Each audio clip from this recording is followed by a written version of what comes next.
baraka sawa sawa na wewe. Niongoze safarini, mbele unichukue, mlangoni mwa mbinguni niingie na wewe, pamoja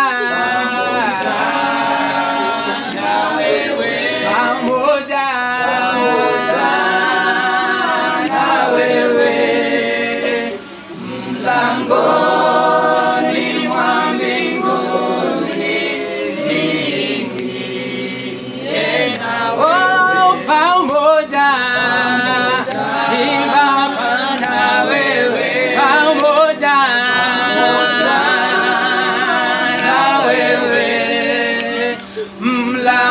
mlangoni mwa mbinguni niingie na wewe. Okay, Bwana Yesu asifiwe. Bwana Yesu asifiwe tena. Naomba tuombe alafu tuendelee katika jina la Yesu.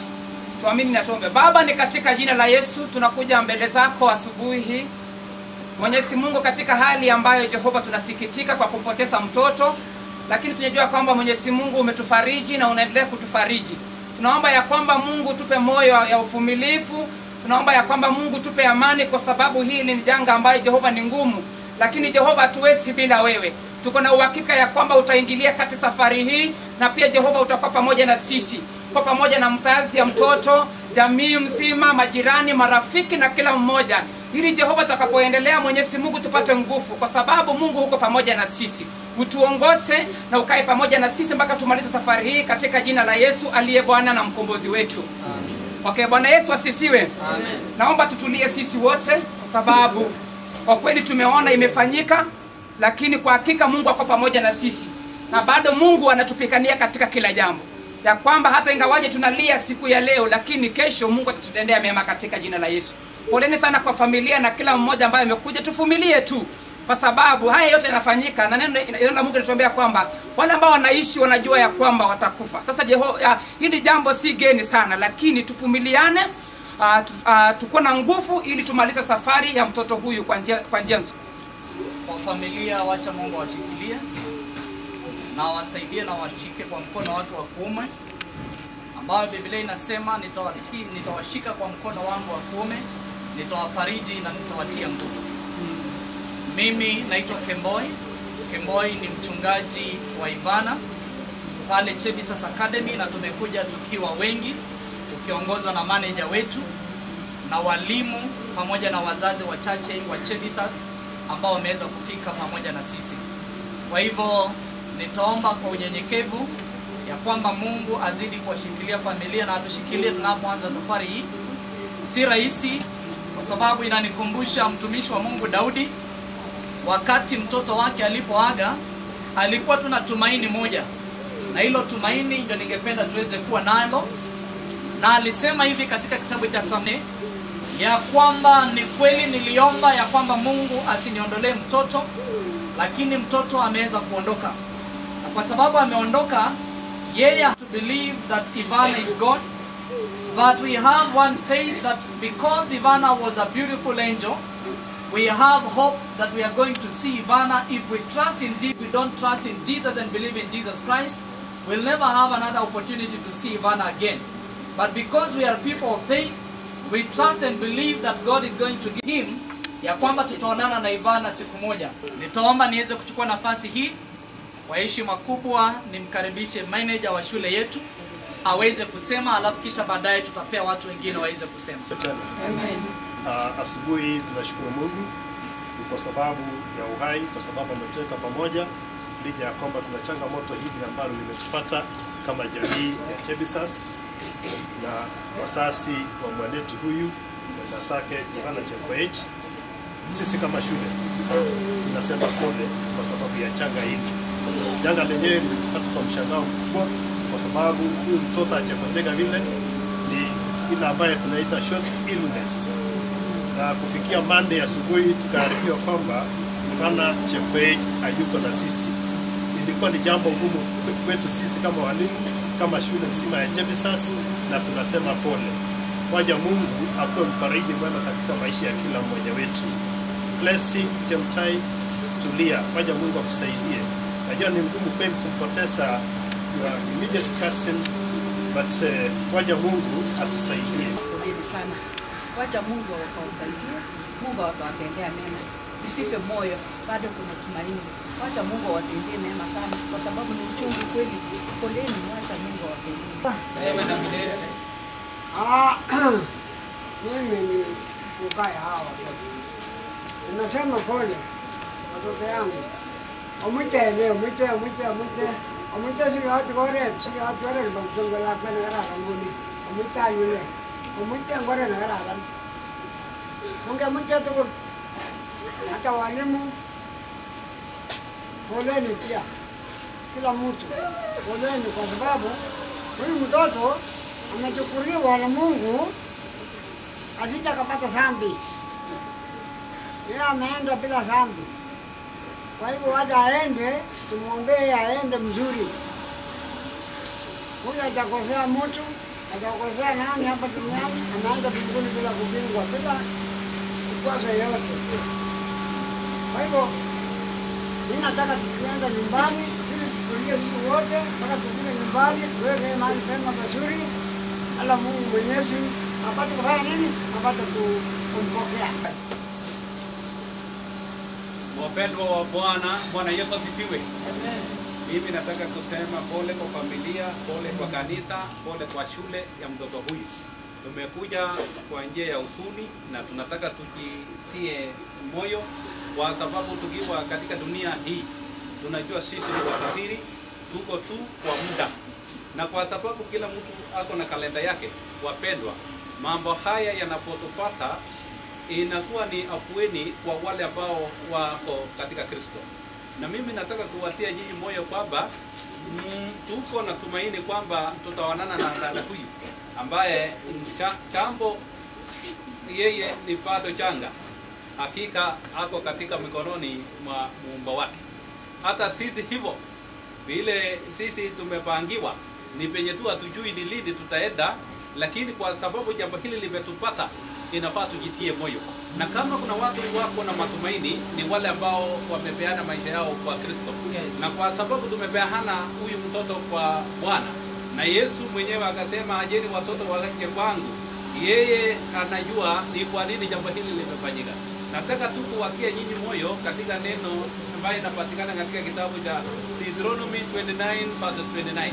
Biblia inasema mambo ambayo yamefunuliwa, ambayo mambo kama haya ni mambo ambayo hatuyajui, imefichwa na ni ya Mwenyezi Mungu peke yake. Lakini mambo ambayo sisi tumefunuliwa, Bwana amekubali tuyajue sisi na watoto wetu. Lakini maswali tunaweza kuwa ni mengi, tunayo mengi, lakini imefika wakati na Mungu amesema na liwe hivyo. Hatuna kitu la kufanya sisi, tunatiana moyo tu. Japo ni chungu, tumeachana.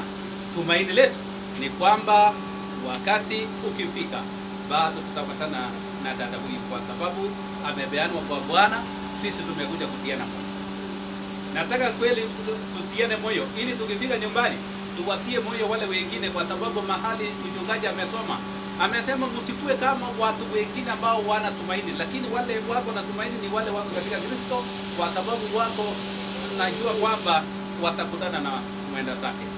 Ya kwamba Mungu tunaposafiri sasa kwenda nyumbani, tunaomba ya kwamba ukwe pamoja na sisi, utuongoze sisi wote Jehova, kwa sababu ni wewe tu ndio tunakutasamia kwa wakati huu.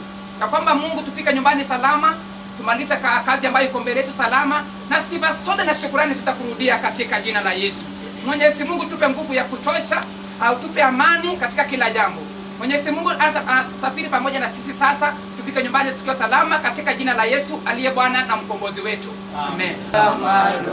Rohoni mwangu ingawa shetani atanitesa, nitajipa moyo, kwani Kristo ameona unyonge wangu, ni salama rohoni mwangu. mwangu salama salama, rohoni salama, ni salama rohoni mwangu. Dhambi zangu zote wala sinu,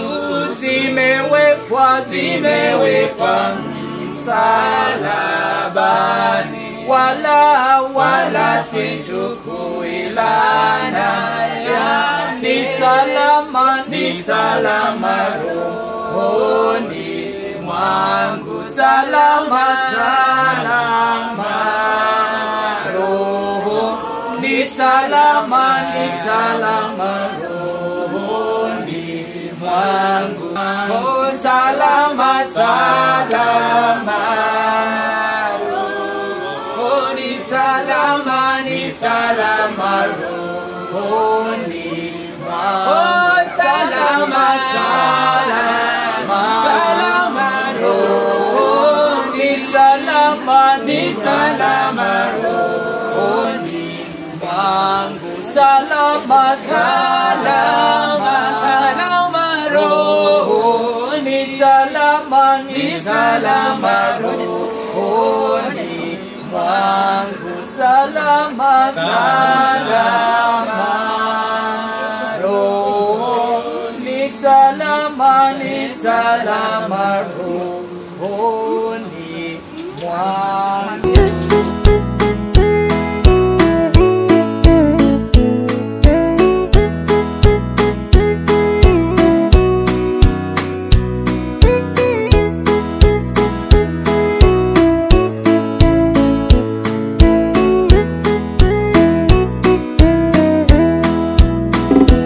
Tarumbeta ya mwana itakapolia mara, milele itakapopambasuka, nao waki watakapokusanyika ng'ambo, majina yaitwa polo niweko, majina yaitwa polo, majina yaitwa polo, majina yaitwa polo, majina yaitwa polo niweko.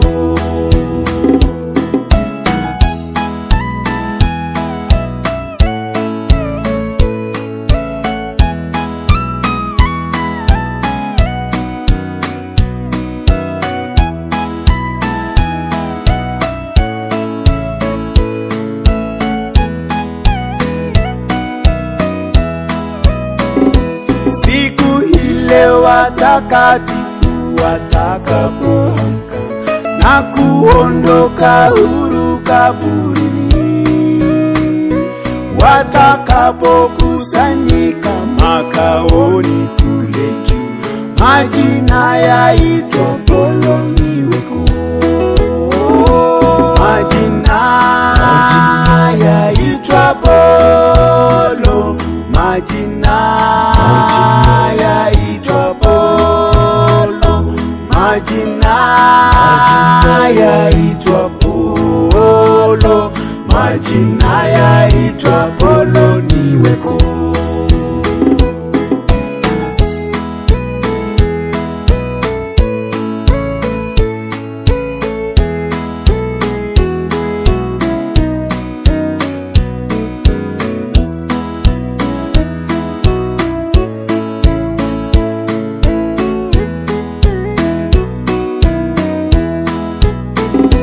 Tutende kazi kwa Yesu mchana kutwa kwa bidii, tutangaze kote pendo lake kuu, nayo kazi itakapotimika hapa chini, majina yaitwa polo niweko,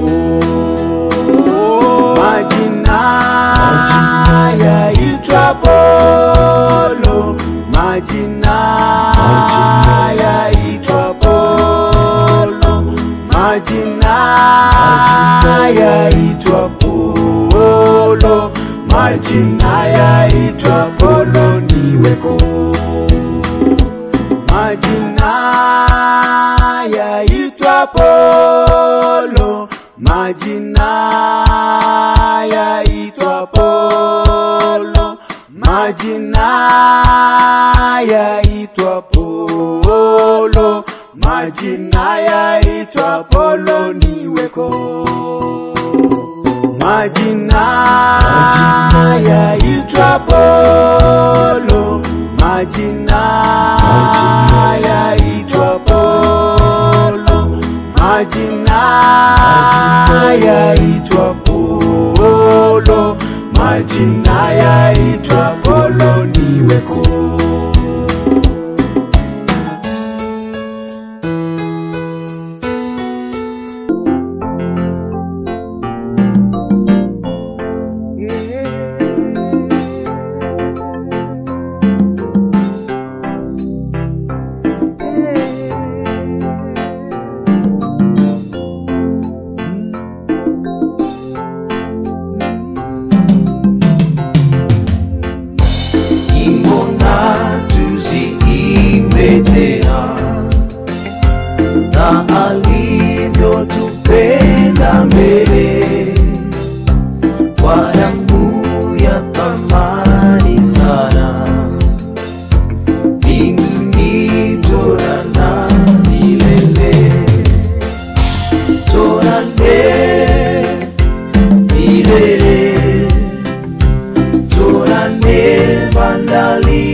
Kamuktaindet Jehova neimite kobotechi karonet nemie nekaikonech kakilos torornatengung eng betusiek tugul chekokebwa gai kotab arap sang Jehova nenyo ak lagokchik. Ingen boisiet nekoyai Kamuktaindet ako inye komakikwestionenen Kamuktaindet. Kimeche kitoror kainengung eng karononi ak kesom kele toretech kosulda boisionik eng chomyengung. Tau kobotech ako toretech tamirmiryengung.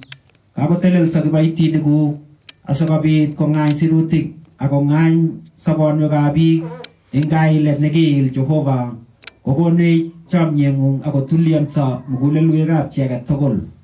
Akot mama nebo lakwani Jehova nenyo kesoe kele sikobit ikochi muguleldo netinye kamang'unet eng Kiptaiyat Jeiso kole inyendet nekikochini ako chang chetoiyochini cheechen kosir chekoiyochi Jehova nenyo. Iberur ak ing'ot ng'otwet neinegei ngotebe tai ak let malaikainikuk Jehova ngondochi tamirmiryeng'ung betusiek tugul chebo sobenyi. Kakisochi chi age tugul Kiptaiyat Jeiso nekakonyo kurgat chu ak taek chetokobwanei asikobit ing'ot ak itilile Jehova korotikab wering'ung asakobit keyai boisioni komakitinye kit age tugul nekirindoi ing tokeng'ung. Itache Jehova ing sometab mugulelwekchok, amu kimwae Jehova kele ing sigunet nekikonech kokikonech lapkeiyeng'ung. Ara itakasan kurgani tugul, itilil Jehova ak yachi nemie. Konech ng'otwet kounotok kokasom ing kaming'inetab kei. Ale tau kaptuiyoni kobotech ak ituch ing koskoleng'utab rani, amu boldeng'ung Jehova komarusegei chekuket amu i Jehova neitinye tetutik chemiachen. Kakisom kele sikobit ikonech koluchech kouni, koyakituch boisiet yai mageng'ung Jehova amu koitesetai ikonech roptang'ung, amu kasachuto ng'ering sikotokos kong'ung kainet netilil nebo Kiptayat Jesu. Amen. Mpendwa wangu nimwache aende, rafiki yangu. Haya, tusimame tu kama uko na nguvu ya kutazama mwili, kwa sababu tutakapoanza program hatutarudia tena mahali hapa. Ile mipango tu panga imezima, kwako ni sawa, ila nabaki peke yangu. Nitafanyaje? Nimeachwa peke yangu. Mungu hapana, kwangu si sawa, Ila naelewa Mungu, kazi yako haina kosa, na kushukuru kwa yote, mapenzi yako yatimizwe. hili limenilisha sana, hili limeniumiza sana. Awamu hii nimeumia sana. Tuna air. Mungu wangu nisaidie, mbona umeniacha sana? Katika hili nimeumia sana, nakiri nakuhitaji sana. Mungu wangu nisaidie. Japo nawaza nafarijika Bwana, kwamba kunayo siku tutakutana naye, ile subuhi njema uloiweka pale kwa watu wanaokuamini Yesu. Nitie nguvu Baba, nimechoka, moyo unauma, nimechoka, nisaidie Baba, nimechoka. Asanteni sana. Naomba utulivu, lakini kabla hatujafanya jambo lolote nataka tuimbe hiyo. Oh, kwake Yesu nasimama, ndiye mwamba ni salama, oh, njia yangu iwe ndefu, unipa wokovu, mawimbi yakinipiga, oh, kwake Yesu nasimama, mwamba ni salama, ndiye mwamba ni salama, oh, damu yake na sadaka daima, yote chini ya kisha, oh, kwake Yesu nasimama, ndiye mwamba ni salama, ndiye mwamba ni salama, ndiye mwamba ni salama. Asante sana, karibuni wale ambao wanakuja katika hiyo hali. Tuvumilie kwa sababu ya hili changa ambayo inasikitisha sana. Nataka tuniruhusu mmoja kati yetu ambaye tulikuwa tumeenda kule atupee habari kamili kuhusu safari ambayo tulianzia kule. Karibu. Kwanza tunasema asante sana kwa kupata nafasi ya kujoin sisi kwa hii mambo yenye imetokea. So tumekuwa na hii mambo ilitokea Sunday, na tumekuwa na committee yenye tumekuwa tukishughulikia hii maneno mpaka jana tukamaliza mpango. So asubuhi tumeenda town, tukaenda kuangalia mwili na tukatoa, na sasa ni mambo ya kumalizana na ile shida ile msiara ya leo. So kitu ya kwanza ningesema tu nisema asante sana kwa kuchemusha na sisi ili tumalize maneno ya Ivana kwa njia nzuri. Otherwise, kwanza nasema asante tena kwa kupata nafasi ya kujumusha na sisi. Asanteni sana na mnakaribishwa wote. A few family members wakuja watoe pole zao katika jina la Yesu. Kwa sababu ya wakati pia na mvua, tunataka tuchunge wakati. Alen moja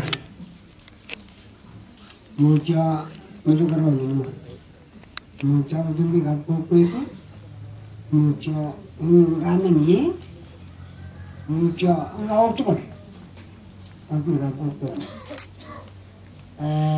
mutane kamuai kukamajane tabati kajekati akakumisana ukarudi amundu talimu nisan akangara mutalimu wame ngauti sen bakwa ngati nimiru akutoro kufanya hapana ndio wale karara amuni kongre kutomo unijiji unataka kumanya lugha la kwani wanabaji bandani ageneji community kota jina nende asipo kwa hivyo ishini ngara hata mnguna ta na ujuga ujuga dojuga onge untonye ke kumate niridi onge wetu kesoni asipo na te protestant ndio nini akonye nini hata jitu kuna nini wasa mala asipo na te ngono para ngara esto con el agua, manino gire, pues va allá, no hay nada en el túnel, pues a mango, sube con el agua, otro, un asistente, ¿no? Bwana asifiwe tena. Langu nataka kutoa rambirambi kutoka kwangu na familia yetu kutoka kule Kosirai na Eldoret kwa ujumla. Nataka kusema pole kwa mjukuu wangu huyu. Na niambie watoto wetu wote pole. Poleni sana maana hii ni jambo ambayo imetustua. Lakini kwa Mungu tunasema tunashukuru. Maana mpangilio kama hii ni Mungu ndiye alipanga na hatuna la kusema. Asanteni kanisa na pole kwa kanisa lake ambaye kina mama walikuwa wanaenda. Nataka kusema pole pia kwa shule yake maana ni mtoto mchanga alikuwa ameingia. Pole kwa watoto. Hatuna maneno mengi. Wacha Mungu atupe neema itutoshe na mfarijike kila mtu. Pole sana. Sema pole. Hakika hii mzipa imetukuta na imetushika sana. Tunaendelea kusema pole. Sijui madam umefika karibu kuja useme pole. Bwana Yesu asifiwe. Asifiwe tena. Tumekuja kusema pole kwa familia ya Saa. Chirono tunasema pole. Mimi nimekuja kwa niaba ya kikundi ya Dorcas Ladies ambayo tulikuja hapa. Siku moja tutajua pia vizuri amekuwa kwetu kwa nyumbani kwa familia ya Ezekiel. Tumesema pole kwa Baraka la mzima kanisa naye penye Ezekiel na Mama Tiffany wanashiriki. Nimeleta pole kutoka kanisa. Wacha tujitie nguvu. Chirono Frida, it's not the end. Mungu atakuinua. You'll see great things. Ujitie nguvu sana na shosho. Mchitie nguvu ukijua Mungu ambaye alitupea yeye ndiye anajua mpango zote. Na zaidi ya yote tujichunguze maisha yetu sisi kama waaminio. Tujue ikifika siku yetu kama siku ya leo yenye imefika siku ya bebe tutafanya nini na tutakuwa wapi. Wacha tutegemee huyu Mungu ili aweze kutuzingira, asingire watoto wetu, aweze kulinda familia yetu yote. Otherwise wacha Mungu awabariki na Mungu awape nguvu. Asanteni. Mimi nimekuja hapa kama familia ya Ruto tumekuja kusema pole. Poleni sana kwa familia. Moyo mtengla hapana. Kwa sababu moyo misa. Kama huduma kwa tospa yake ni mnata, lakini kwa sababu ni mpango ya Mungu, acha tuseme tu pole. Mungu aendelee kuwafariji, afariji Mama Chela pamoja na familia yake, kila mmoja ambaye Pepe anamgusa. Tunasema poleni sana, so pole kwa niaba ya sisi wote, poleni sana. Mungu awabariki. Vile nilivyosema, tunaendelea kusema pole. Karibu. Bwana Yesu asifiwe. Wacha nisimame kama jirani. Niseme pole zangu za familia yangu na watu wa area hii ya Mti Moja. Tulihuzunika sana wakati tuliposikia maneno haya, lakini tangu Jumapili mpaka wakati huu Mwenyezi Mungu ametutuliza na Mwenyezi Mungu amekuwa wa karibu kabisa. Cha muhimu ni ya kwamba tunahitaji maombi yenu. Wale watu wote wamekuja hapa leo, tunahitaji maombi yenu kabisa. Tuombee jamii hii, tuombee msichana wetu, na wacha nishukuru Mwenyezi Mungu kwa sababu ya maisha yake. Ya pili ni ya kwamba kama una uwezo, kama una nafasi, tafadhali ombea huyu msichana kazi ili akaweze kujiendelesha. Hiyo ni ombi langu kama jirani, ya kwamba huyu mtoto amemaliza shule na ako sasa anatafuta kibarua ya kufanya, na kama mtu ana uwezo wote tumuombee na tumuombee kazi ili akaweze kujiendelesha. Ya pili ni ya kwamba tunahitaji encouragement yenu kabisa. Wacha Mwenyezi Mungu awabariki, wacha Mwenyezi Mungu awainue, na wacha Mwenyezi Mungu awaonekanie kabisa. Asanteni sana kwa kuja. Asante. Bwana asifiwe tena. Sisi kutoka Baraka la marafiki wa Mr. Moses Oyeke tunasema pole sana. Kama kuna kitu uchungu kwa maisha ya mwanadamu ni kifo. Hakunanga formula ya kumwona. It is very painful. And in such painful moments, what I can just say is just let God be God. Najua tuko na maswali mingi sana, especially mama ya mtoto, na hakuna mtu mwenye anaweza jibu maswali kama ya kifo. It's too painful to even say anything. Pole, take heart. The God who allowed this to happen is the only God who will give you directions on what to do. Let's trust in Him and let's just be patient. God is with you. Thank you so much. Yetu sisi majirani ya kina Beti, nasema pole sana. Mungu awafariji wakati huu mgumu. Najua ni uchungu kabisa, lakini tukiacha yote Mungu atatucomfort na tutaendelea hivi. Asante. Asante sana. Karibu.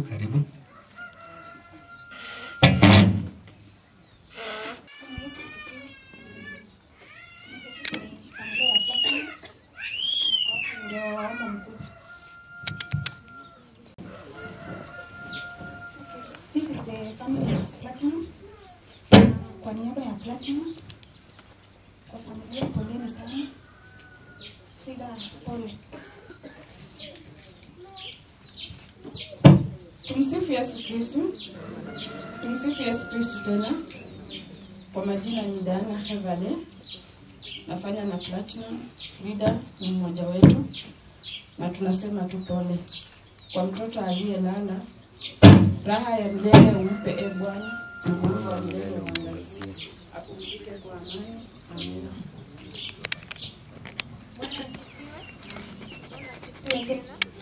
Kwa majina naitwa Naomi Chede. Nafanya kazi na Frida. Nimefika hapa nilete pole zangu. Pole kwa familia. Frida, kwa strong mom. Mungu ako pamoja nawe, sawa? Pole. Bwana asifiwe. Kwa majina naitwa Kipkorir Aaron. Frida tunasema pole. Tumsifu Yesu Kristo. Kwa majina naitwa Arnold Mbanda. Tunafanya kazi na Frida. Frida pole sana na Mungu akujalie nguvu. Praise God. Kwa majina naitwa Sheila Rusei. I've known Frida since nilikuwa naishi hapa, so tulikuwa tunaenda kwa asubuhi. What I can say for Frida and the family. Praise God. Praise God. Mimi naitwa Sharon Chebet, nafanya kazi na Frida. She's a sister to us. Frida, for what I can tell you is that kuwa na nguvu. The person who raises sun every morning na anaiangusha tena jua kila siku atakupa nguvu kwa maisha. Tunajua, tuseme tunajua pepe true wewe. As the God above in heaven, anajua what happened. May her soul rest in peace. Na Mungu atutie nguvu. To the family members, may the God who is in heaven give you strength. Na wape nguvu zaidi. Hata kama pepe ameondoka, that space, the angels of God will fill it for you. And that is all. Mungu ni mwema.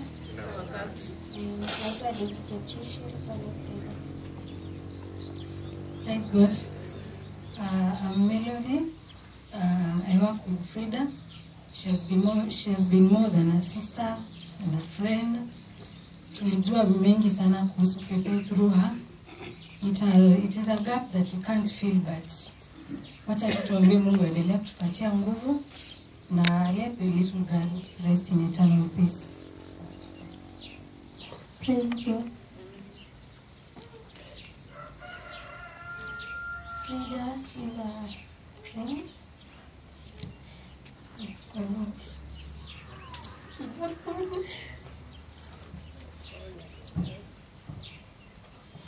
Bwana asifiwe. Kwa majina ni Sara. Ninasema tu pole kwa Frida. Mungu akutie nguvu wakati huu. Unajua utaheshimu sana. God is good. And all the... Okay. My name is Catherine Akinyi from Platinum, a friend to Frida and also a sister to Frida. I've known Pepe through her. Most of the time I talk to her through her phone. And all I can say is sorry for the family. And may her soul rest in peace. And please, jitie nguvu yake. Aye.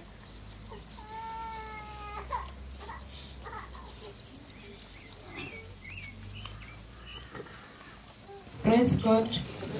Kwa majina naitwa Mercy, nafanya na Frida pole na familia.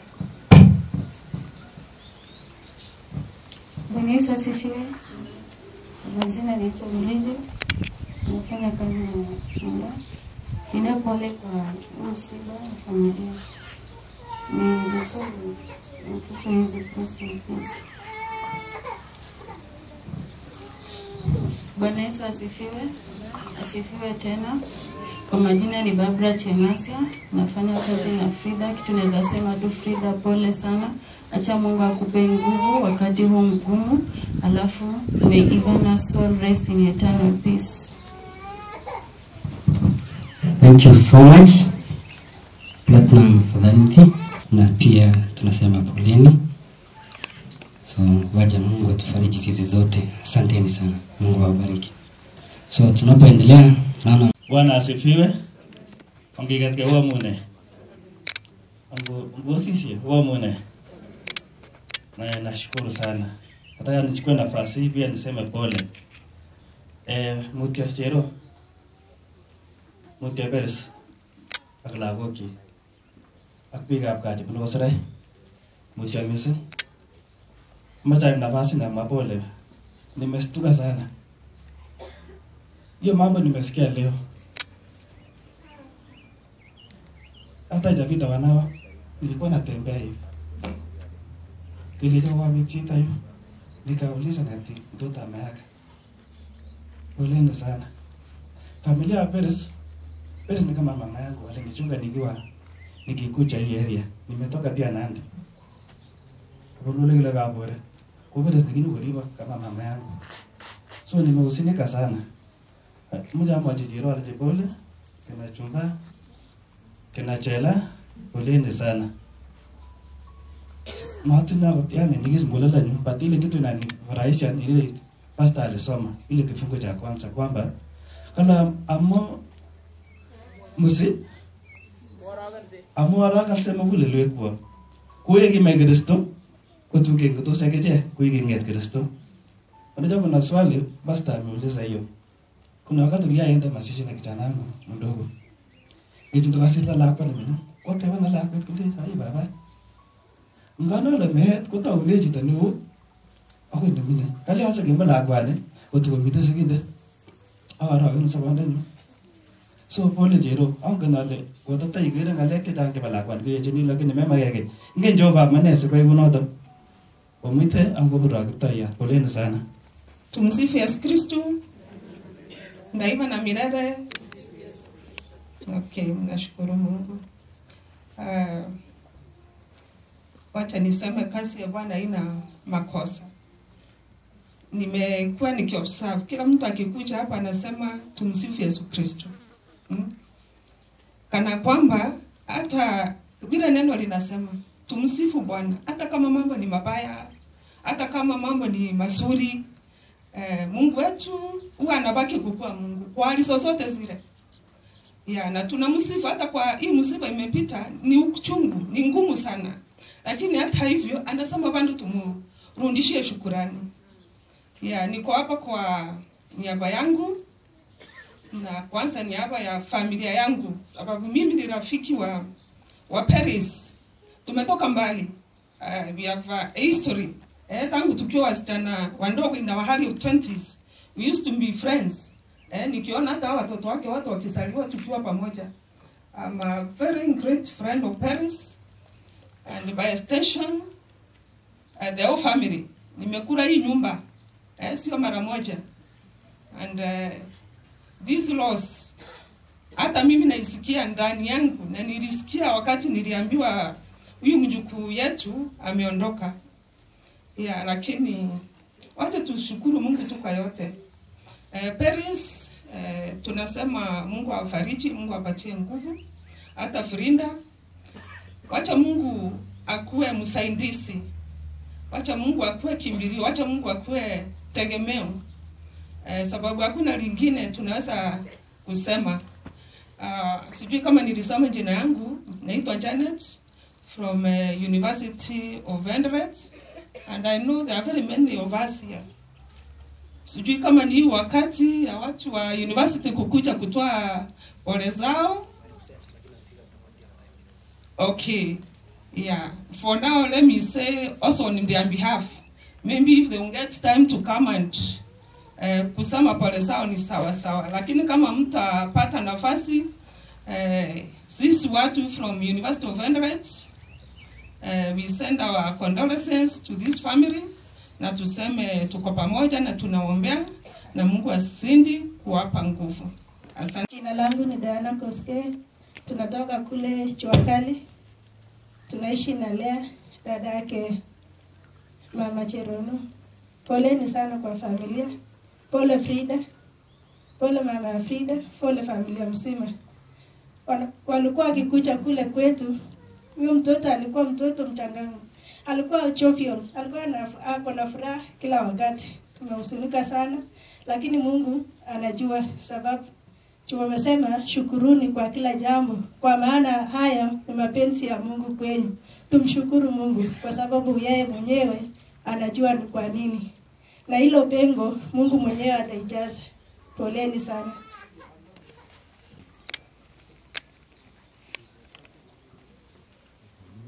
Chebisas mahali ambapo mwanetu aliyelala alikuwa anasoma.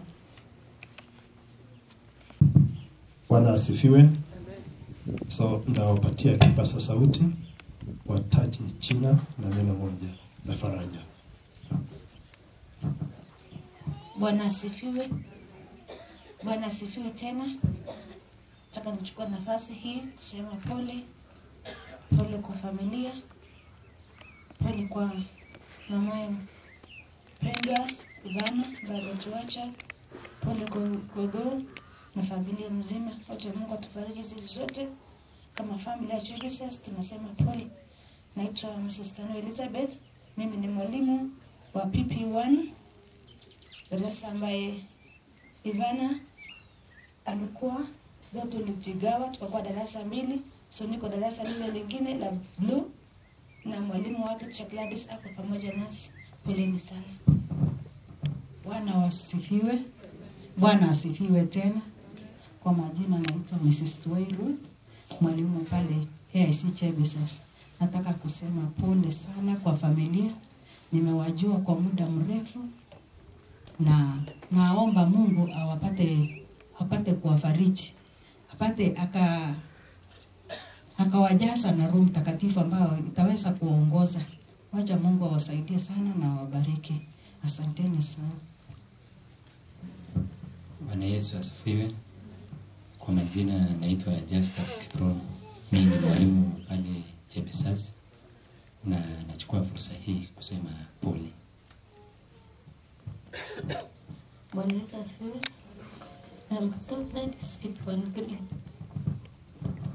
Bwana Yesu asifiwe.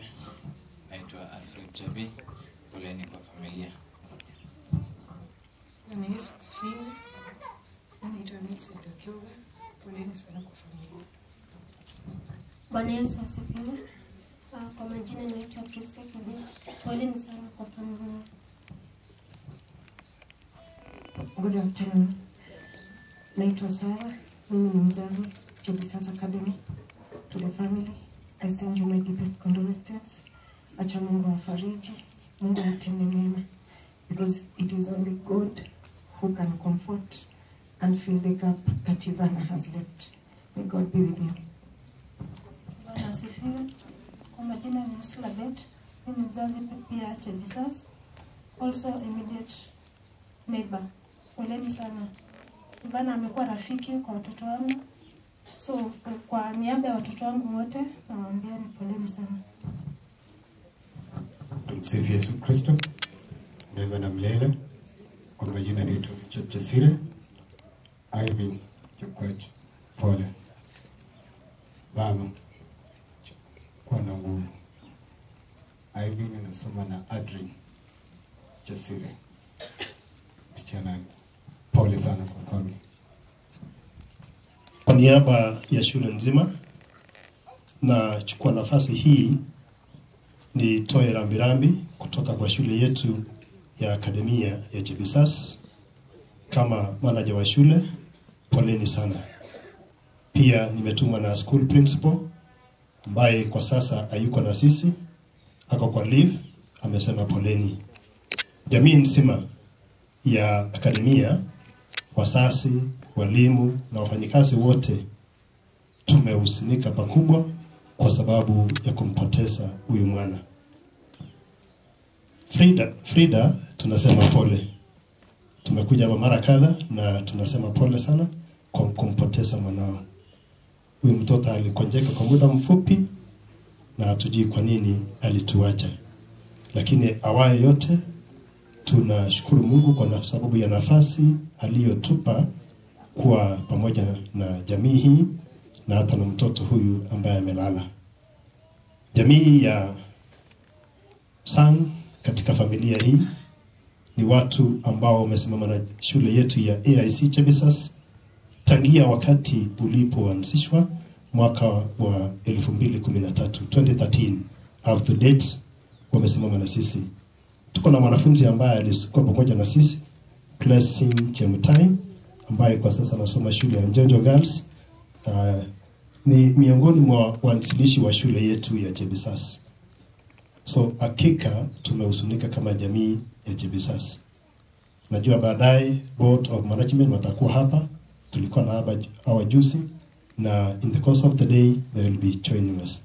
Otherwise, poleni, waja Mungu akuwe mfariji mema katika maisha yetu. Asanteni na Mungu awafariji. Chaplain wetu alikuwa hapa, alikuwa kuna Asifiwe. Okay, naitwa Stella.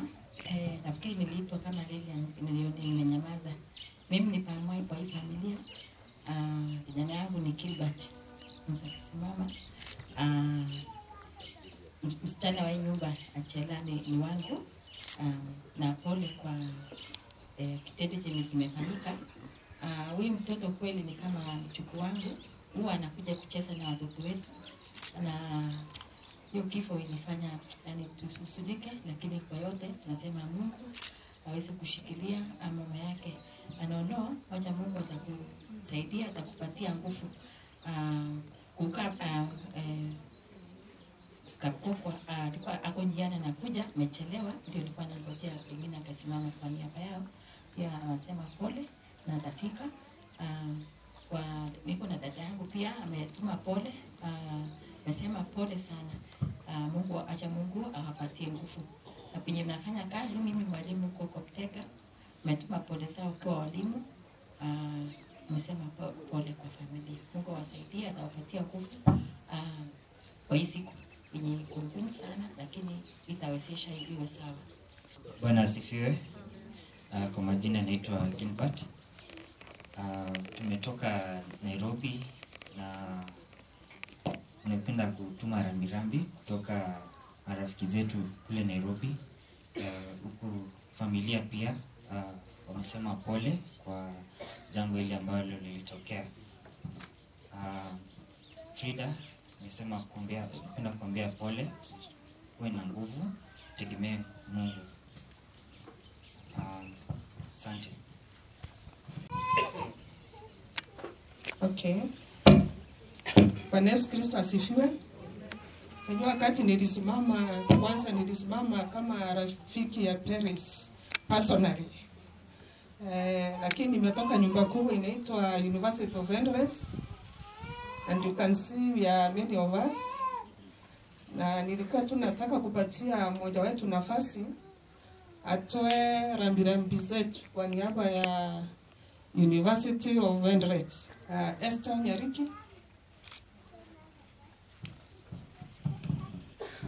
Habari ya asubuhi.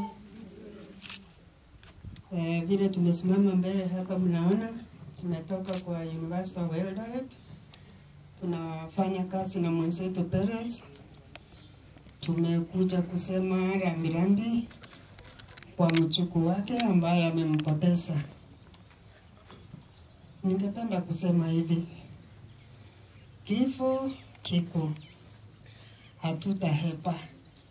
Kila mmoja wetu, hiyo ndio njia yetu. Sasa ni wakati wetu saa hii tutengeneze njia yetu. Tujiulize, hii kifo ikinifikia kama wakati hii imefikia huyu mtoto, itanipata niko upande gani? Kwa hivyo, Perez, pole sana kwa haya yenye mekupata. Chipe moyo, Mungu wako. Na wakati ilifanyika, Mungu alikuwa. But God does not allow it to happen. Ni shetani anafanya hii mambo yote. Kwa hivyo, chipe moyo. Asanteni kwa kila mmoja wetu. Kwa niaba ya kamati wote wenye walikuwa hapa tangu Jumatatu kupanga na kufanya kazi hii, wacha nichukue nafasi hii niseme pole zetu, na pia niwaambieni wacha Mungu awafariji, wacha Mungu awe kwa karibu kabisa katika jamii hii, na pia watu wa kanisa, asanteni sana, maana kazi ile mlifanya ni kubwa sana. Asanteni sana. On behalf of all the committee, tunasema pole. Kuna condolences from Mrs. Koech from Cheptiret as a pastor. Rafiki wa jamii hii amesema pole. Kuna pia kutoka Evening TTI, mahali ambapo kijana mmoja ameoa kwa jamii hii, anafunza, wamesema pole pole kabisa. Daniel Kibletin pia ametuma pole zake akiwa kule UK, na Timon Kibruto pia ametuma pole zake kutoka kule Qatar. Wacha Mungu awainue, wacha Mungu awabariki kabisa. Yale vitu yote mlitoa, pesa yenye mlitoa, ilifanya kazi nzuri, ilifanya kazi yote, ili tusaidie sana sana sana. Kwa niaba ya kamati tunawashukuru kabisa kabisa. Wacha Mungu awabariki, wacha Mungu awainue, na kwa jamii ya Sang, jamii hii, mimi ni jirani, kwangu ni hii next. Nawaambia ya kwamba tukaribie Mungu, na Mungu atatukaribia, na Mungu atatuinua. Kwa mama wa Ivana, pole pole sana. Wacha nichukue nafasi hii nimwalike Florence Chelagat aje asome eulogy, alafu kanisa mchukue shukani. So nitawasomea eulogy ya Ivana. Nitaanza na birth. Ivana Chepkoech, formerly known as Pepe, was born on 25th June 2021. She was a daughter to Frida Cherono, granddaughter to Mr. Joseph Sang and Mrs. Perry Sang. She was a niece to Ezekiel Ngetich and Betty Sang, Gilbert Kimtai and Florence Sang, and Sharon Sang.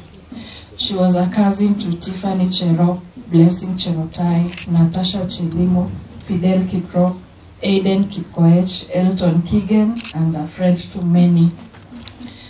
For the Christian life, Ivana was a devoted Sunday school child of AIC Itigo Chepkoilel. She was dedicated on 16th March 2025 by Reverend Maru. Education, the late Ivana was a primary pupil at AIC Chebisas Academy. Medical history. Ivana was well until Friday, 2nd May 2025, when she came back from school with a mild fever. She was given some medication and she responded well and she felt better. On Saturday, 3rd of May, she was taken to see a specialist who complimented that she was not in any danger, and they returned home.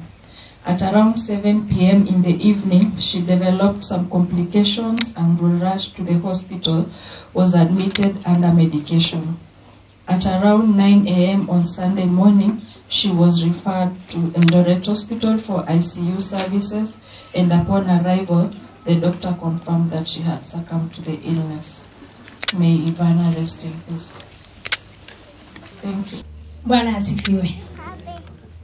Bwana asifiwe tena. Kwa majina ni vile mmesikia, Mrs. To Emily. Nimeokoka, Yesu Kristo ni mwokozi wa maisha yangu. Jinsi pastor alipotangulia akisema tutakapoongea mahali hapa tujue kuwa Mungu yu pamoja nasi na atajibu maombi yetu. Nataka kuchukua fursa hii nikiwa Ivana akiwa my baby, a grand to me. Msichana mzuri sana aliyekuwa katika Sunday school. Muimbaji smart. Kama kanisa, kwa sababu nimesimamishwa kusema kwa niaba ya kanisa, nataka kusema pia pole zetu kwa niaba ya jamii yetu ya Mr. and Mrs. To, ambaye Toa yuko pamoja nasi, ameshiriki ako katika meeting ya Senate. My sister Ann, ambaye alifanya na Agui wa Ivana. Watoto wetu ambayo ni marafiki wa watoto wa jamii hii, tunasema pole. Pole, wacha Mungu awafariji. Kama kanisa tumepoteza mmoja wa washiriki ambaye ni mtoto wetu wa Ivan. Nasema pole. Tunasema pia pole kama Sunday school Sunday school. Nikisema Sunday school, I have my 2 grandchildren ambao up to now hawaje wameniuliza maswali ambayo siwezi sema mahali hapa. They've been so close to Chepkoech in Sunday school. They've been friends. On first tulikuwa church sisi na hao watoto. Na she dearly cooked for us. When the grandma was cooking, Ivan alikuwa anawasha moto akiwa very jolly. So walikuwa ananiuliza, mama, baada ya sisi kupika na wakaenda na gogo yake, unasema? So you see, there are so many questions in the Sunday school part. But akicheza, akiwa vyema katika mahali pazuri huko juu mbinguni. Bwana awabariki sana na watendee mema. Asanteni kwa kukuja kuhusunika na sisi kama kanisa. Asante sana. Tumeona mtoto huyu alikuwa amependwa. Mtoto mchanga na mmaona vile watu wamekuwa. Sherehe yake imeenda vizuri. Tangu Sunday, there is nothing we've lacked. We've gotten peace. When we touch this, inaenda vizuri. Kama kanisa tunasema asanteni sana. Kama kanisa tunasema asanteni sana. Wacha Mungu awabariki. Anataka uturn to the nearby person na umwambie kama kanisa sisi tumesema asante kukuja kutuambia pole. Turn to the next person. Nataka kuona tukisalimiana na kusema kongoi. Kongoi amuganyo bwa oriko bwa teach. Kongoi amuga obwanyo obuswebega kong. Kogi kanisa kimwae kongoi goberura Jehova. Jamii ya Bwana sana. Na Perez na mamake Yvonne. Kanisa kwa ujumla, majirani, marafiki, na wageni kutoka mbali, na waombolezaji wenzangu, na wasalimu katika jina la Yesu. Hamjambo. Hamjambo tena. Nichukue nafasi hii kwa niaba yangu, niaba ya mke wangu na watoto, na pia kwa niaba ya kanisa letu la AIC Tigo, kutoa pole za kipekee kwa jamii. Huyu mtoto wetu alikuwa ni mtu wa furaha vile tumetestify kanisani kule. Ni mmoja ya watoto ambao nilikuwa namjua, lakini sikuwa najua mzazi yake ni nani. Kwa sababu yani ile furaha yenye alikuwa naye. Kuna vitu mingi na inashangazanga saa zingine wakati mtu anataka kwenda, ni kwamba kuna vitu inatendeka hivi huwezi elewa. Niliona kwa social media, yani akiimba, yani it became viral. Yani unashindwa inakuwaje mpaka hiyo mapicha inakuwa capture, ambaye inatutia moyo sana vile huyu mtoto alikuweko, na hakuna mtu aliambia mtu afanye hivyo. Najua leo kila mtu ana zake mzuri ambaye tunaweza kutestify, lakini kwa huyu yeye ni mdogo, imetustua sisi wote. Hajawahi kufanyia mtu yote kazi, hajatenda kikubwa kiasi ya kwamba anafaa heshimiwe vile tumemheshimu, kwa kuwa alikuwa ni mtoto special kwetu sisi. So ameja lena na mutio ngo gai tugul Jehova kabara sang agache tugul chibu degree kini la kona agisam Jehova kotaretech na atuene kwa njia zingine.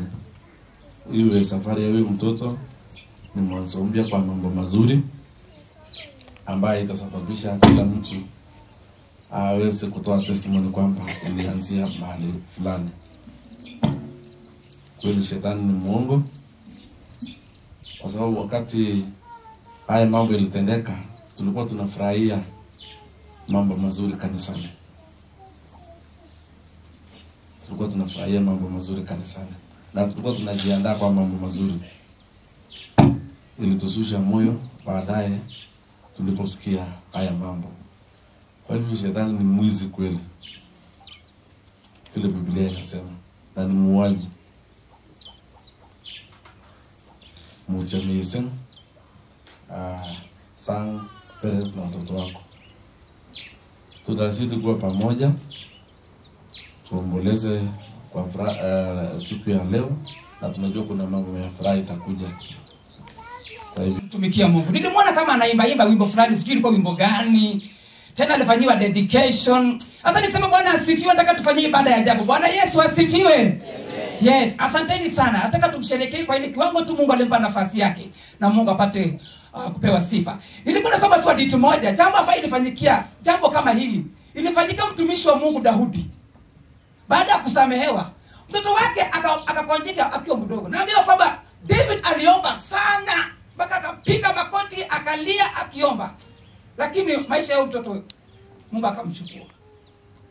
Lakini tunaambia kwamba baada ya kwenda David akaenda kuoga, akakula, akabadilisha manguo kwa sababu ya jambo moja, alikuwa na matumaini ya kwamba atapatana na mtoto wake. Bwana Yesu asifiwe.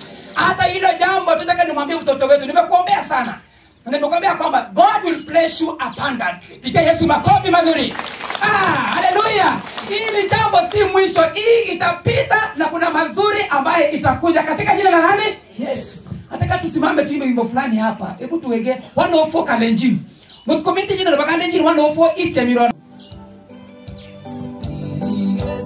Aisha akasitengoli Egi bojo Jesu Ninende egi sarwa engmet Anaine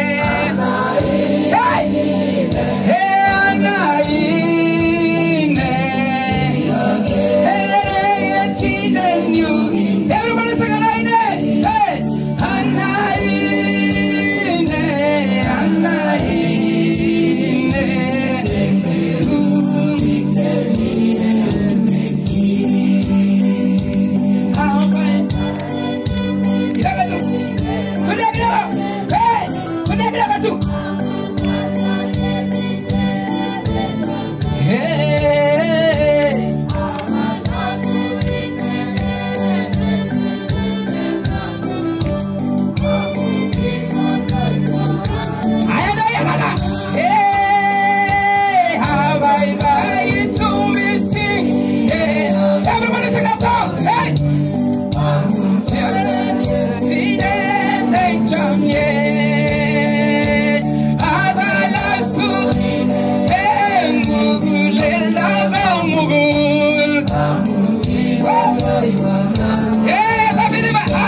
Lakini kwa ule ambaye amepokea Kristo atamwona Yesu uso kwa uso kule mbinguni.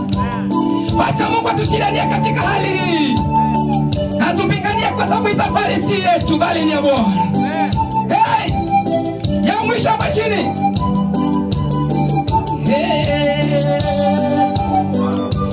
Pura victu kegi siko bagondoena.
kiti juu mbinguni, unatawala na mamlaka yote.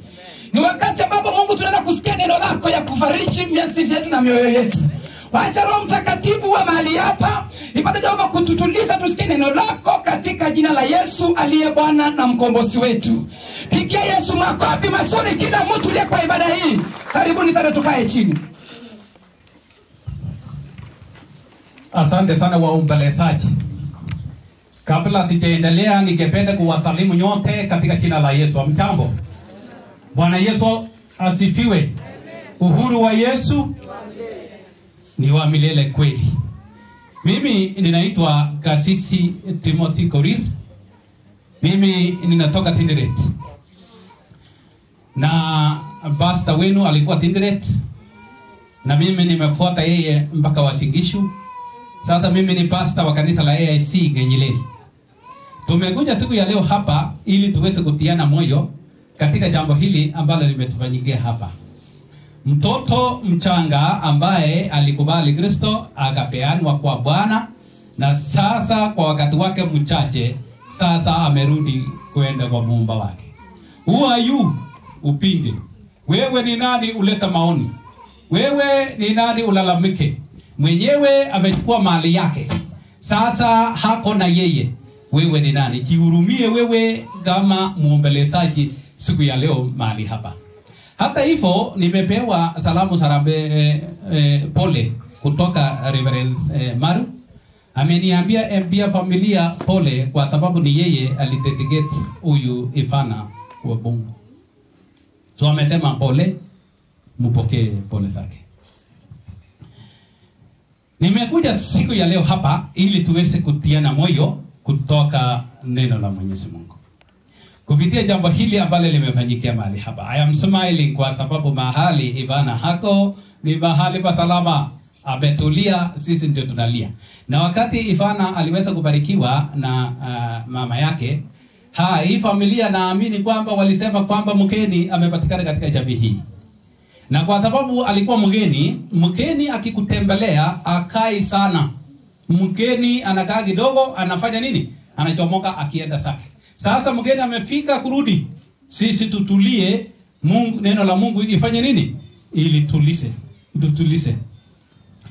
Kwa hivyo kwa kusanyika sisi wote hapa ambao tumetoka mahali mbalimbali. Tumekuja ili tutiane moyo tukijua ya kwamba dunia hii si petu. Sisi ni wasafiri, na kama sisi ni wasafiri, tumefanya mashishi mingi ya kui watu wa katikati na watoto, sisi tumefanya. Lakini kuna mashishi ingine ya kuaipisha katika dunia hii. Nimeenda ingine ambao programa ameanda kupeana nafasi kwa watu waseme pole. Wakasema Yusufina kutoka Iten akuje aseme pole. Mama akaamuka kutoka mahali pale kukuja kusema pole. Na kwa sababu alikuwa mzee wa kanisa, watu wakafikiri kwamba ni ule wa Iten amekuja kusema nini? Pole. Aliposhika microphone akasema nataka nijue ni kwa nini watoto yangu hawakuingizwa kwa eulogy, na huyu alikuwa mzee yangu wa kando. Mambo yakakwamana mahali pale. Kwa sababu katika dunia hii kuna wale wanaondoka kwa haibu. Lakini mtoto huyu siku ya leo ameondoka kwa heshima. Tujitie moyo. Nataka niwatie moyo nyinyi siku ya leo. Ni kusema ya kwamba hamuna chochote cha kufanya nyinyi kwa sababu ya jambo hili ambalo limefanyikia jambo hili ya mtoto huyu. Mungu ana sababu. Deuteronomy 29:29 nasema mambo tusiyoyajua ni ya Mungu peke yake, na mambo ambayo tunayoyajua ni yetu na watoto wetu. Kwa hivyo sisi nani tuulize maswali, tukage yajayo. Mama ya mtoto huyu nataka ni Mungu encourage, na nikuambia ya kwamba Mungu ako na surprises mingi sana katika maisha yako, hata baada ya Ivana kulaswa siku ya leo. Na siku ya leo kwa sababu tumekuja kama tumehusunika, mimi nimekuja na topic through consolation to them that sleep in the Lord. Through consolation to them that sleep in the Lord. Wale wamelala katika Bwana. Kagaigae na maiman engichege tiruitos en Kristo. There are those consolation ya uongo. Mtu anasema nitasimama na wewe, using'ang'ane, sisi tuko. Lakini baada ya mashishi watu ni kikuna njia. Lakini there is a true consolation here to them that sleep in the Lord. Number one, Bible says, blessed are they who die in the Lord. Wamebarikiwa wale wanalala katika Bwana.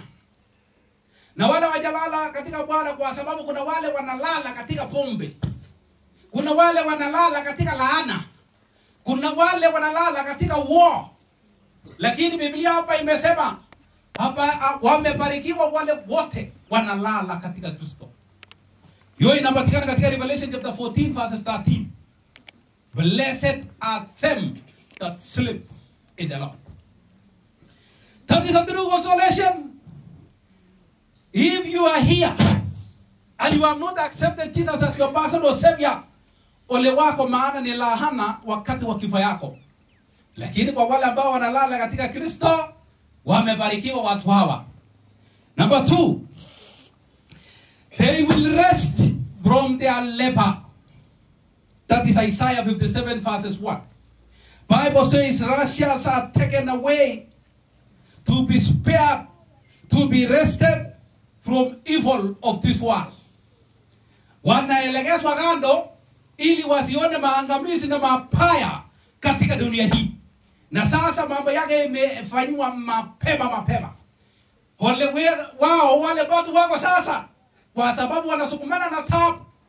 Ukichunguza simu ya watu wenye wako hapa, Fuliza imejaa, KCB imejaa, madeni imejaa. Ukiangalia katika mifuko yao, wako na dawa ya kusukuma maisha iende. Lakini Bible says them that are in the Lord, they are going to be spared from evil of this world. So Bible says, they that rest in the Lord, rest from their labor. Mahali aliko, kama ilikuwa kansa, kama ilikuwa kifua kikuu, hamuna mahali pale. Ni mahali pa salama. Kwa hivyo sisi tung'ang'ane, tuende mahali pa nini? Pa salama.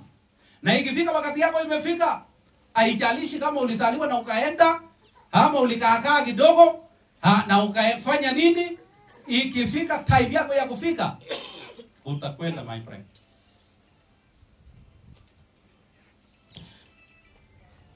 Number 3, Bible says in true consolation to them that sleep in the Lord, their deeds will follow them. Hebrews chapter 14 verses 4. Bible says, Abel, a young man who is not even married, though he is dead, his action still speaks to death. Matendo yake bado inaongea mpaka sasa. Na kuna watu matendo yao inaongea kwa sababu ya mahofu ambayo wamefanyia watu. Deeds will follow you. Wewe continue oppressing people. You ambaye uko kwa ofisi, endelea tu kukanyakia watu. Your deeds will follow you. I swear you today, matendo yako atafuata wewe. Kuna watu ambao Mungu atanaogopa kupatia promotion. Kwa sababu ile promotion alipewa kidogo, alifanyia watu maangamizi makubwa. Ulipatiwa tu promotion ya kusimamia kettle deep. Mtu anasimamia kettle deep kama chairman ya kettle deep. Lakini kiamji tokaribesi college si. Kwa sababu anatumia opportunity kukanyaka watu wengine. Wale wanakula watu. Wale wanatumia opportunity vibaya. Bible says your deeds will follow you. Haijalishi kama ni BB1 ama Sunday school na umeenda. Biblia anasema their deeds will follow them. Asikia alikuwa muimbaji, hiyo kazi mzuri aliyefanya itamfuata ifana. Je, wewe nini kitakufuata? Number 4, Bible says their death is a blessing to the world. Paul says, for me to live is Christ, to die is gain. For me to live is Christ, To die is gain.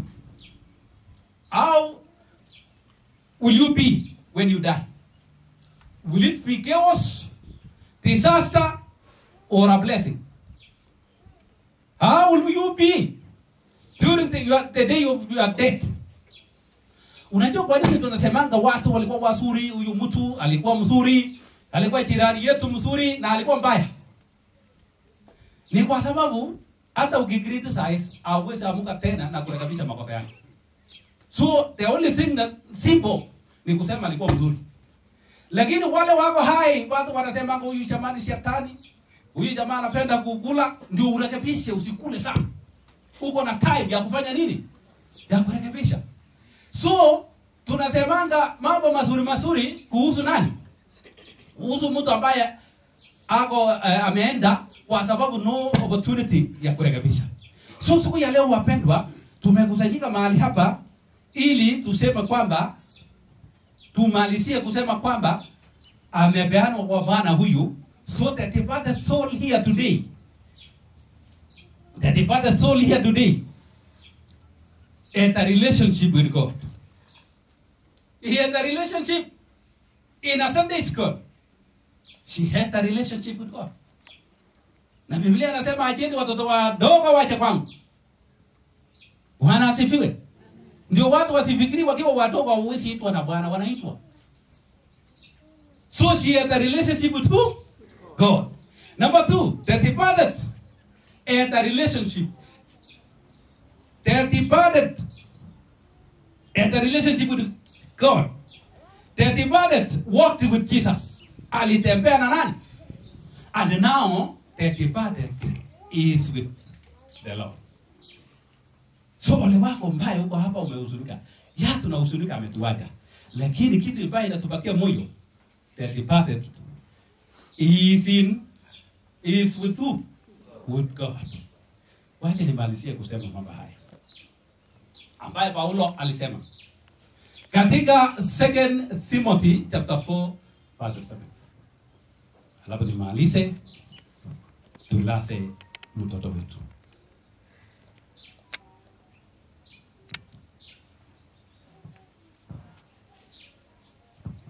Bwana asifiwe. Hii kitu inaandikwa kila mahali. Hata mwizi ambaye amepatikana, yule ambaye amepatikana kwa mwenyewe awawe, itaandikwa. Na mimi sijui kwa nini haikuandikwa kwa hii kitabu.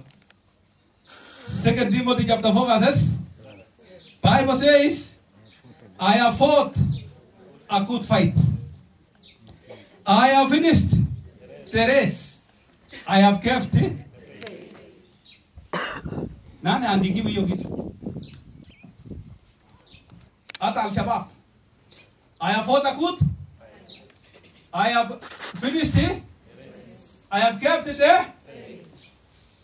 I have a questions to ask now. Huyu amemaliza kazi yake? Yes. Amemaliza. Ame keep the faith? Yes, ame keep the faith. Ame finish the race. Na ame keep the faith. Kuna wale wanaandikiwa hii kitu. Na sijui kama wanafanya vizuri. Sikia. Number 1. I have fought a good fight. Hata wale wameolewa wanafanya vita mbaya. Wakikupa tunaandikia I have fought a good fight. Ask yourself, which kind of fight are you fighting? Ni vita gani wewe unaweka? Wewe ndio unafungia mzee nje na kusema arudi mahali alitoka. Is that a good fight or a bad fight? Ni good fight ama very bad fight? Very bad. Mama mwingine hapa amesema that is a bad fight. Kwa hivyo akikufa huyo mwenye anafanya very bad fight, tunaandikia I have fought a very bad fight. Sunday ni Mother's Day. I hope huyu mama atapata true consolation na ya kwamba atabarikiwa na atapata twins. Bwana asifiwe. Kwa sababu kuna unataka kusemekana ya Gabjon, unataka kusemekana ya nani? To answer what is what? Run your own. Hata kama mtu amekula chakula gani. Wewe wacha kupatia mtu sleepless night na kupatia mtu bad war usiku. Hii nyumba hatujai kula chapati. Tuko tu. Hii ni nyumba gani mumekane nimepata long tu. Sijapata. My friend. Chakula ni kitu ya kulalamikia. Mpaka unaleta bad war kwa nyumba. Ukitaka kujua chakula si ya maana sana, enda sherehe na uone MC wa hiyo sherehe. Anasemanga pas wapendwa, kuna kitu tumesahau. Mahali pa kujisaidia, mahali Airtel na Safaricom inashika. Wamama na watoto yao, wasichana yao kushoto. Wanaume kulia. Wewe umesikia wakisema kwamba wale walikula chapati na nyama, toilet yao ni ile. Umesikia kitu kama hiyo? Why are you bringing back the war? Kwa chakula ambayo inaenda toilet anyway. Do not run support this what? Run your own. Ile war inakujanga kwa inatusumbua. It is because people are running people's races. Run your own race. I have my own race. Wakati nilikuwa nakuja asubuhi, pastor alikuwa amesukuma mimi sana. Umefika wapi? Na gari inakuja pole pole, gari ni ya mwenyewe, support this race. Ningekuwa na yangu, I could run my own race. Lakini nitapata tu bwana sipi. Nimekuja lori. Na Itigo is my friends. Wakiitwa si wataninulia patapata. Bwana asifiwe. Bwana asifiwe. Number 3. I have kept the faith. Which faith are you giving? Wewe unaona watu wanafurukana. They have weird faith. Imani yao iko vitu vingi. Si kwa Mungu huyu sisi tunamwamini.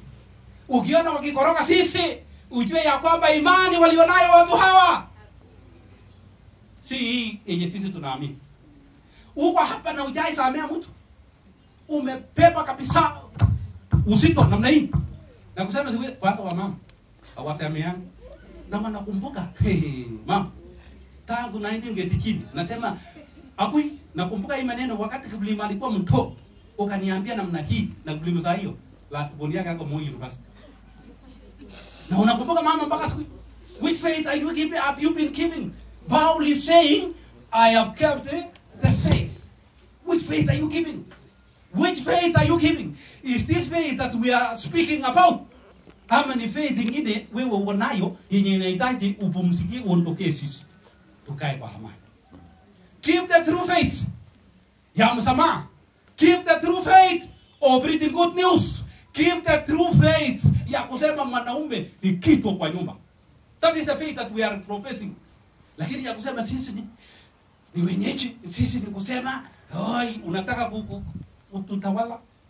My friend, we have faith that we are following. And Paul said, I have kept that faith. Which faith are you giving? Ikifika wakati yako utakuwa umepigana vita mzuri. Ikifika wakati yako utakuwa umerun your own race. Ikifika wakati yako utakuwa umeweka the real faith yenye inahitajika. Mimi nataka kuwacha nyinyi na maswali haya ili muone. Na wale ambao wanatukoroka waambie this war is bad. It is not a good war. Bwana asifiwe. So kama tunaelekea Mother's Day. Na wamama wanataka sisi tuwaambie hawa Happy Mother's Day. Na ikifika Happy Mother's Day hatupatiwi chochote hata mayai. Nataka kukumbusha nyinyi ya kwamba sawa tutawaambia lakini ikifika yetu na mfanye nini? Na mlipiza ama namna gani? Bwana asifiwe. Na muendelee kuwa wamama ambao ni mothers yenye generation hawawezi kufanya nini? Wakasahau. Bwana asifiwe. Hapana kuwa kizingiti. Hapana leta war. Hapana run people's race. Keep the faith. Hapana namna gani? Hata wakati sisi tulikuwa tunaoana, tulikuwa tuna keep the good faith. Lakini sasa hivi imetetemeka. Yangu alikuwa ananiandikianga message. Nikikuja mkutano kama yeye ananiambia good day you are my hero. Juzi yeye niandikia nikamwambia na kuna messages ulikuwa unaniandikianga ilienda wapi? Akasema naangalia watoto wadogo kama mtu mzima kama wewe. Ameanza from good war mpaka sasa ni war pa. Ara maso tingu tayar kele di saitani na ashi. Wacha tuombe kwa ajili ya familia wakuje hapa tuombe. Bwana Yesu asifiwe tena. Yetinde nyu awamutoinde nyu ejenine kwa mutikenia age waishuri ucheche jengine ala sungo Jehova yaine itiaine ala sungo Jehova yaine amuiga mukaine. Isaya 30:20 inasema ingawa Bwana atasababisha utapitia katika njia ngumu na atafanya njia. Sema amen. Katika njia ngumu Bwana anafanya njia. Si ni kweli? Atasababisha utapitia mateso, atasababisha utapitia katika kudharauliwa, kukataliwa. Na hiyo yote atafanya njia. Bwana asifiwe. Ninaamini kwa familia hii kuna njia inapatikana. Ninaamini kwa familia hii kuna milango inafunguliwa. Ninaamini kuna Mungu mwingine atakuja. Bwana asifiwe. Mungu wa opportunities. Kama ilikuwa imefungana atafungua njia nyingine tena. Sema amen. Mungu awabariki sana. Mimi nimekuja na nimekaa hapo nimesikia injili. Lakini nimesikia ndani yangu tena nina uzito kwa sababu ngawa ameenda kuna njia nyingine Mungu atafungua. Bwana asifiwe. So tuamini sisi wote. Kuna mtu alikuwa amesema tutaomba. Sisi kama tungepata nafasi kuomba. Mapepo si kwende kabisa siende. Kila roho ya kifo iende. Bwana asifiwe. Tufukuze, unajua saa zingine asifiwe. Praise the Lord. Majina zangu naitwa Edward Kibiwa Tngetich, nimeokoka, nampenda Kristo. Mimi ni sandana katika nyumba hii na tunasema pole sana na Mungu awafariji waonekanie. Kwa nasoma mahali pengine wanasema kwamba kuna tambi ya kifo na kuna tambi ambapo si ya kifo. Nikashindwa ya kifo na si ya kifo ni gani? Kwa hiyo nilikuwa nataka kusema ya kwamba tulienda kushika mtoto mwingine mahali fulani. Wakasema kwamba huyu mtoto ako na tambi. Wengine wasema hapana. Wengine wasema iko. Sasa tukashindwa gani ndio gani. Praise the Lord. Sasa nataka niseme ya kwamba kuna tambi ambapo mwanadamu aliumba nayo katika tumbo la mama yake. Lakini hiyo inaitwa tambi isiyo kifo. Si usihubiri. Yaani nilikuwa nasema tu Bwana Yesu asifiwe. Kuongezea ngine ni kwamba mwaka Biblia inasema kwamba miaka 1000 ni kama mwaka siku moja. This like one day. Nikashindwa kusema gani? Mtu mwenye basi nami nataka nichukue hii fursa kabla mnagogoe. So waja niseme asante kwa kila mmoja wetu ambaye amejumuika siku ya leo. Asante ya kwanza amezawaleji family ni Nyagogoi. Asante kwa kuja pamoja na tuendelee hivyo hivyo. Hii jambo haiko rahisi lakini tumeonyesha ukakamavu mwingi na Mungu ametuonekania sana. Asante. Asante lingine inaenda kwa AIC Tigo. Asante sana kanisa. Tumezigeleza Nyagogoi. Bagimuziki mwage gato. Tumezigeleza Nyagogoi. Kudukubelura kwa mtainde. Mmetushikilia kwa maombi hata hema na mambo mengi mmetusaidia sana. Asante sana. Sisi kama familia tunasema asante sana Ipiko. Tunasema asante kwa pastor wetu Rotich. Mamigine mke mwangu umekuwa mtu wa msaada sana kwetu. Juzi ile tulikuwa jini. Ile mambo haya hatuwezi fanya nini? Hatuwezi elewa. Nami kweli nilienda nikakaa chini nikafikiria. Nikasema mbona Ivon. Nikapata kujua kumbe hatuwezi elewa. Na pastor kweli alituambia hii mambo hamwezi elewa. Lakini kuna muda tutaelewa. Asante sana pastor. Mungu akubariki. Tunataka tuseme tena asante kwa neighbors na jirani wetu. Asanteni sana. Mamigeni ya mke labda mwaporuyoni. Tumejikichugeleza kongoi missing, kongoi no. Kamiti mmepanga hii maneno, mmekuwa nasi from Sunday mpaka leo. Asante sana kamiti, mmetushikilia kama familia, mmetuonyesha njia na mmekuwa watu wa msaada kwetu. Mami ngine mkemo, tunataka tuseme tu asante, asante kubwa sana. AIC Chebisasa Academy wenye jana wetu mtoto wetu alikuwa anasoma, tunasema asanteni sana.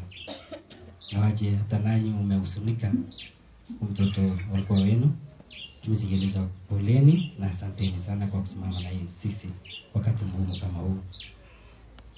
Najua mambo kama haya yakishatokea unashindwa hata jinsi ya kwanza na kumalizia, lakini mmesimama na sisi, tunasema asante sana. University of Eldoret tunasema asante, asante sana. Platinum family mzigelisha ora, asanteni sana.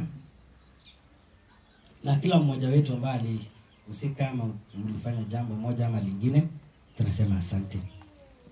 Mamigine tus na toske mwa usirgongoi mzigelisha gongoi no. Asante, asante kwa those who provide for us, wenye walikuwa wameenda leo mojari, hata makarieni ambao mlitumia na mkasindikiza mtoto wetu mpaka hapa, tunasema asante. Tunasema kama familia, pokeeni asante zetu, waja Mungu awajashia. Wenye wanatushughulikia kwa minajili ya chakula, tumezigeleza waragongoi, asante sana. Hata kwa public address sababu, asante sana. Asanteni sisi wote.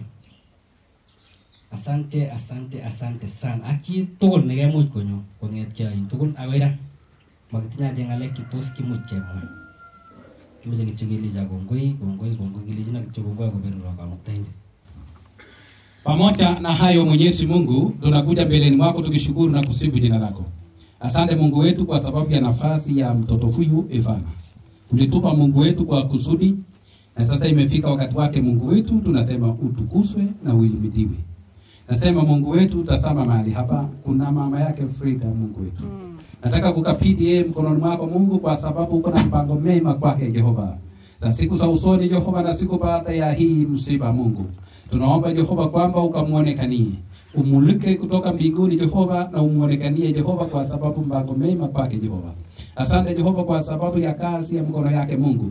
Tunaomba Mungu wetu anapotembea hata na kupeana Jehova makaratasi zake katika maofisi, waje Mungu wetu apate kibali ya ajabu kutoka mbinguni. Asante Jehova kwa sababu utamuonekania. Asante Jehova kwa sababu utamtetea. Asante Jehova kwa sababu utapigania. Tunakushukuru, tunakuinua kwa sababu ya wazazi wa Brita Mungu. Jehova kwa kustahimili uchungu huu Mungu wetu wakati huu mgumu, na kulia pamoja na mtoto wao Mungu, pamoja na waombolezaji wote wamekusanyika mahali hapa.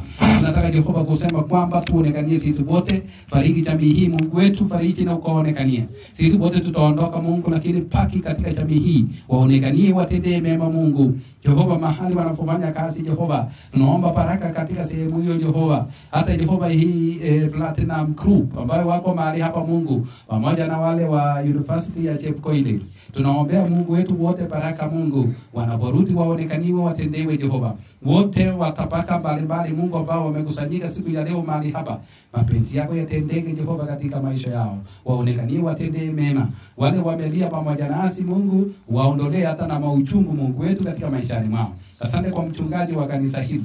Asante Jehova kwa washiriki wa kanisa hili la Itiko, na wabarikisha wote Mungu wetu kwa sababu waliweza kukawa uchungu huu na wakawa mahali hapa Jehova, ili waweze kutia ndugu na dada Jehova moyo. Tunashukuru, tunakuinua Jehova kwa sababu ya mambo yote. Wale wote Jehova waliusuruka kwa njia moja ama nyingine Mungu, tunawaweka baraka zako Jehova siku ya leo, waonekanie, watendee Mungu wetu. Nisi wote ambao tumesoma mahali hapa, uncles wote ambao tumewasoma mahali hapa Jehova, ambao wako related na Jehova mtoto huyu, tunataka kukabidhi wote mkononi mwako Jehova, tukisema wabariki, waonekanie Jehova, watendee na walinde wote. Shule Jehova hii ya Itiko Jabisas, Tunataka tuwaombee Mungu wetu kwamba utawafariji Jehova, utawainua kutoka kiwango moja hadi nyingine Jehova. Ili wakati tunapowaachana Jehova wasipate Jehova hata kuwa na mawazo mabaya ya Mungu kwamba Jehova walipata kupoteza mwenzao. Tunawaombea Jehova kwamba utawafariji, wataendelea Mungu wetu, na kuna baraka zako katika nyakati za usoni Mungu wetu. Tunataka Jehova kukaribisha na kukapitisha familia hawa wote kuanzia mdogo mpaka mkubwa, mpaka uncles wote ambao wamekusanyika mahali hapa. Tunawaweka mikononi mwako, kwa walinde, kwa wafunike na damu ya Bwana Yesu. Katika jina la Baba, la Mwana na la Roho Mtakatifu.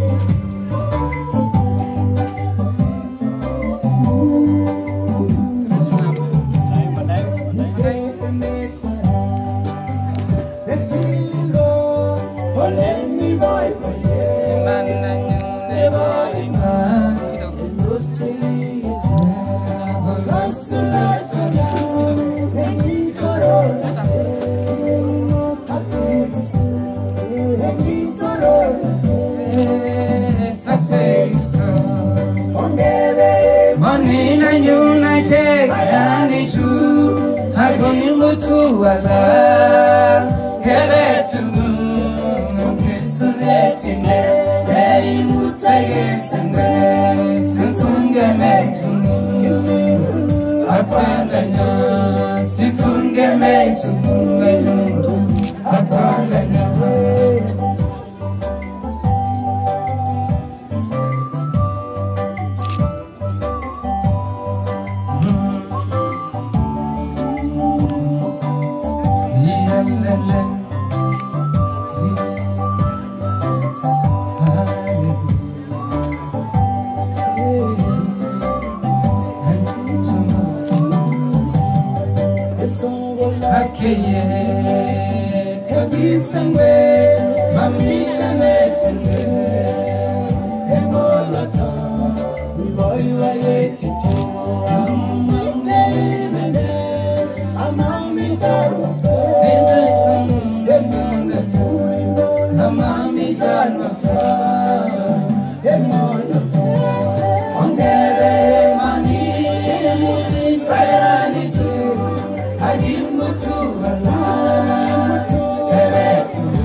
wale watu ambao wanashughulika na grave site, tafadhali tutaenda upande huo mwingine.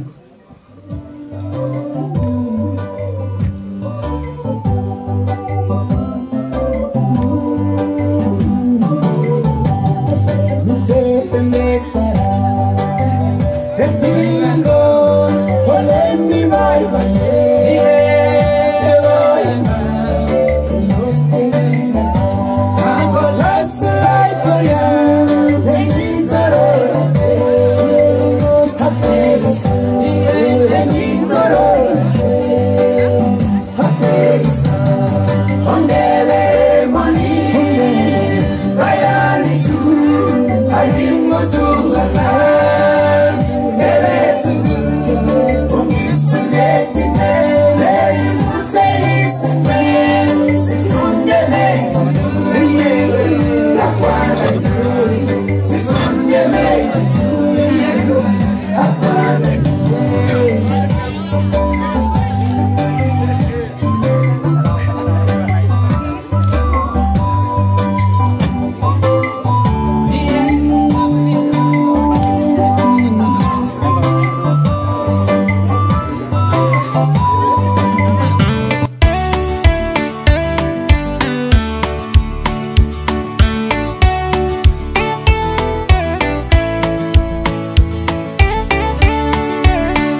emet nekararan mising nekikere amu kayanet kiwo Jesu kosip kochobwech koronotok barak kipsengwet tuniboiboitu yekikere Kiptayat kimi tuniboiboitu yekikere Yetindet Jeiso tuniboiboitu yekikere Kiptayat kimi tuniboiboitu yekikere Yetindet Jeiso. Ako makimache anyun chekitupche aeku chemongen akobo icheket cheruitos kele amorokense kou biik alak chematinye kamang'unet. Amu ngiyeni kele kimach Jeiso akong'et kokeny kou noto anyun icheket cheruitos eng Jeiso. Kimutu Jeiso koboto icheket koboto inendet. Amu kimwowok ni eng ng'oliotab Kiptayat kele achek chekisoptosi cheking'etunotin akoi nyonunetab Kiptayat komakoi kendoe icheket.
emet nekararan mising nekikere amu kayanen kiwo Jesu kosip kochobwech koronotok barak kipsengwet tungiboiboitu yekikere Kiptayat kimi tungiboiboitu yekikere Yetindet Jeiso tungiboiboitu yekikere Kiptayat kimi tungiboiboitu yekikere Yetindet Jeiso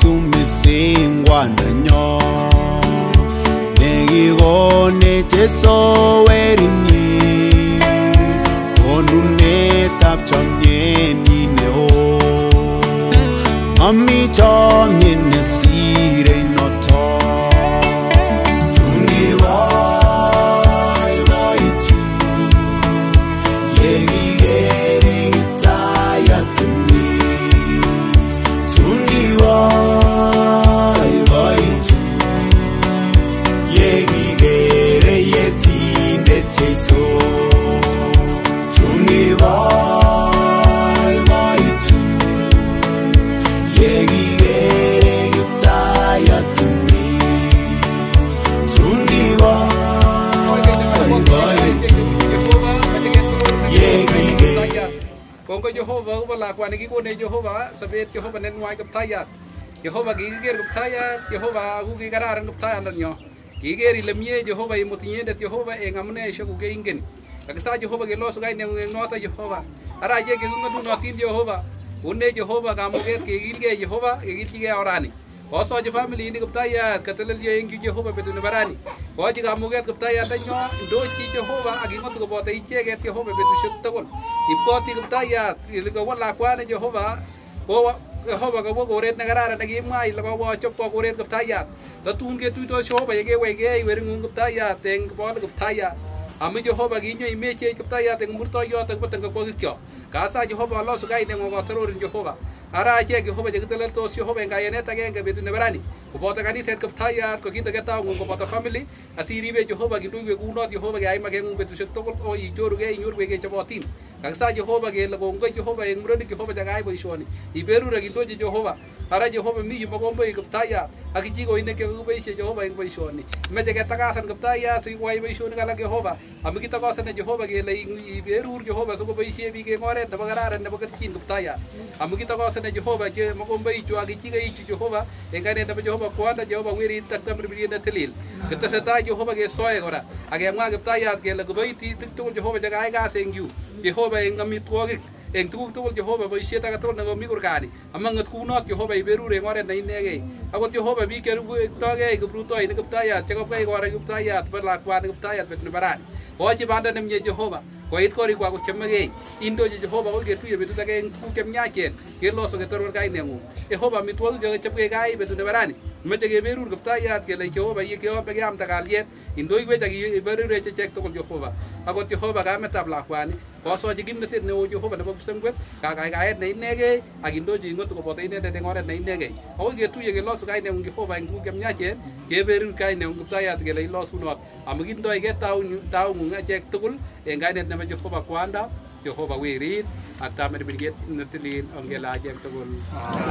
And may the grace of our Lord Jesus Christ and the love of God and the fellowship of the Holy Spirit be with us now and forevermore.